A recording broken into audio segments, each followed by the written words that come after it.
और वोट जिहाद कर रही है और इसी को हम लोग बांग्लादेशी घुसपैठिया कह रहे हैं, जो बंगाल के रास्ते झारखंड आके यहाँ की अर्थव्यवस्था को चूर चूर कर रहे हैं, खोखला कर रहे हैं। और इसी को लेकर हम लोग सड़क से सदन तक आवाज़ भी उठा रहे हैं। देखिए, 5 लाख सरकारी नौकरी का वादा सरकार ने किया था, सरकार ने बेरोजगारी भत्ता का वादा किया था, सरकार ने स्थानीय नीति बनाने का वादा किया था, सरकार ने नियोजन नीति बनाने का वादा किया था, सरकार ने कहा था कि हम स्थानीय को प्राथमिकता देंगे। आज नगर विकास का नियुक्ति पत्र हो या किसी अन्य विभाग का 60% से ज़्यादा युवा बाहर के आ जाते हैं। यहाँ पर पीजीटी का एग्ज़ाम में घोटाला होता है, सीजीएल का एग्ज़ाम में घोटाला होता है। कदाचार को रोकने की बात ये सरकार कर रही है। आज की डेट में कोई भी कार्रवाई सरकार नहीं कर रही है। तो इन सारे के सारे मुद्दों को हम लोग युवाओं के सपने को चकनाचूर करने का ही कहेंगे और ये हेमंत सोरेन की सरकार कर रही है।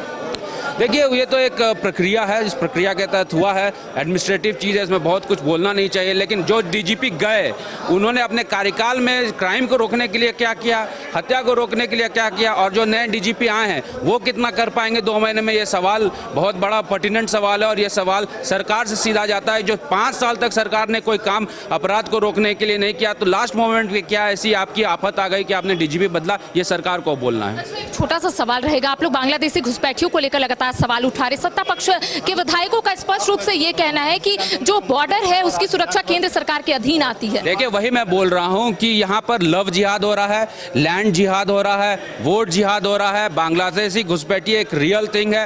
पाकुड़ और साहेबगंज में जो बांग्लादेशी घुसपैठिए बंगाल के रास्ते आ रहे हैं, बंगाल की सरकार कुछ नहीं कर रही है, झारखंड की सरकार कुछ नहीं कर रही है। अगर आप गोपीनाथपुर का मामला लें, इल्मी पंचायत का मामला लें, ईटा पत्थर बमबाजी हो रहा है, महिलाओं के साथ अत्याचार हो रहा है, विवश कर दे रहे हैं अपनी ज़मीन को छोड़ने के लिए। यदि आप जनप्रतिनिधि की बात करें तो जितने भी आदिवासी मुखिया है, सबके पति जो है, अधिकतर जो आप देखा जाए पाकुड़ इलाके में 60% अल्पसंख्यक हैं। क्या उनको आदिवासी का राइट मिलना चाहिए? क्या आदिवासी की जनसंख्या जो 33 से 24 हो गई है, ये 10% की गिरावट आई है, इसमें सरकार कुछ करेगी? कोई कमीशन बैठाएगी? वो आदिवासी कहाँ गए? विलुप्त हो गए, कन्वर्ट हो गए, क्या हुआ? ये सरकार को जवाब देना चाहिए। यदि सरकार इन सब मुद्दों पे अपना आंख बंद कर लेती है तो मैं कहूंगा बांग्लादेशी घुसपैठिया आज के दिन में पर्टिनेंट सवाल है कि 2011 के बाद तो जनगणना हुई ही नहीं है, तो किस आधार पर आप लोग ये आरोप लगा रहे हैं? 2011 तक का तो जनगणना हुआ है, उसके आधार पे तो हम तो कह सकते हैं कि इतना, और जितना भी आंकड़ा मैं बोल रहा हूँ 2011 तक का ही बोल रहा हूँ। इसके बीच में हमारे पास जो है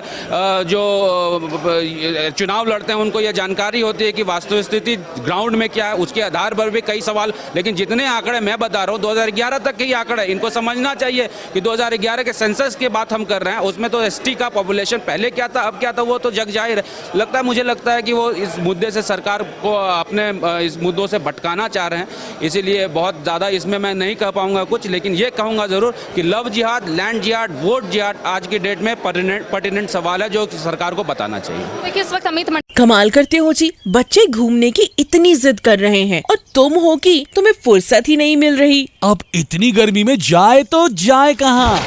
इस गर्मी में मस्ती और फन का आ गया है परफेक्ट डेस्टिनेशन, वाइल्ड वादी, जहाँ है water park, bird park, flower park, trampoline park, amusement park, 250 feet लंबा, जिप लाइन और क्रिकेट स्टिमुलेशन का खूबसूरत नजारा। वाइल्ड वादी, 10 माइल चौक, रांची। वाइल्ड वादी यानी अनलिमिटेड फन और अनलिमिटेड मस्ती।